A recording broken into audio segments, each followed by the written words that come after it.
కృష్ణా జిల్లా మచిలీపట్నంలోని bell company వెనుక ఉన్న రోడ్డులో ఆక్సిజన్ సిలిండర్లు లీక్ అయి భారీ విస్ఫోటనం సంభవించింది. ఈ ప్రమాదంలో ఇద్దరు వ్యక్తులు తీవ్రంగా గాయపడగా వారిని వెంటనే చికిత్స నిమిత్తం ఆంధ్ర హాస్పిటల్కి తరలించారు. ప్రమాదం ధాటికి సిలిండర్లు సమీపంలోని గృహాలు, వాహనాలపైకి దూసుకువెళ్లడంతో ఒక ఇంటి గోడలు బద్దలయ్యాయి.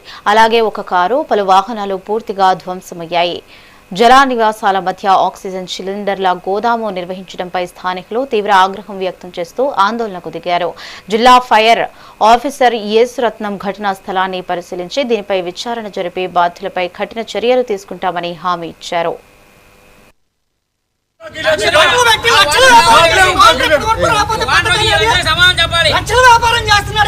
ప్రజల సొమ్ముతో మరి లక్షల వ్యాపారం చేసేవాడు ఒక బండ 3,000 అమ్ముతున్నాడు కోట్లు. ఇవాళ మంచి ఉంటే కూడా ఓనరు ఇవాళ పరిస్థితి ఏంటో కొని వచ్చి నేను వైద్యం చేస్తానని కూడా సానుభూతిగా కూడా చేయట్లేదు. మరి కొడుకులు ముగ్గురు వ్యాపారం చేస్తారు, ముగ్గురు పెడలోనే ఉన్నారా? మాకే జరిగింది చస్తే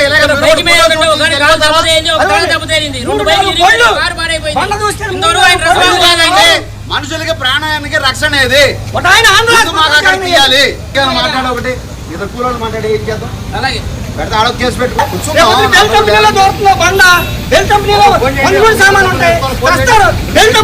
పట్టించుకోవాలి. రోడ్డు మీద కూర్చుంటా మీతో పాటు అది తీసేంత వరకు కూర్చోండి, తీసేంత వరకు కూర్చుంటాం మీకోసం. వెంటనే తీయాలి గ్యాస్ బండ్లు వెంటనే. మనుషుల ప్రాణాలు కాపాడాలి, మనుషుల ప్రాణాలు కాపాడాలి, మనుషుల ప్రాణాలు కాపాడాలి.